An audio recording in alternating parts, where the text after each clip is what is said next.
Alam mo kung paano magiging masaya ang paglalakbay mo. Dapat kontento ka at marunong kang magpasalamat sa lahat ng ibibigay sa inyo sa paglalakbay. Mapapagsubok man yan o kaligayahan, magpasalamat ka. At syempre, sa paglalakbay mo, dapat alam mo kung sino ang isasama mo.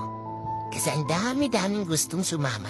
Pero ang di ba dyan, gusto lang talagang sumama para makita kang bumagsak at matumba habang ikaw ay naglalakbay. At pipilitin kang hihirain para hindi mo makuha ang gusto mo makamtan.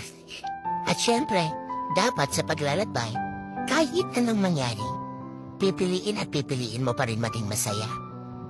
Para at least, darating ang araw, nakamtan mo na ang gusto mo makamtan, naabot mo na ang pangarap mo. Masaya ka at hindi ka magsisisi.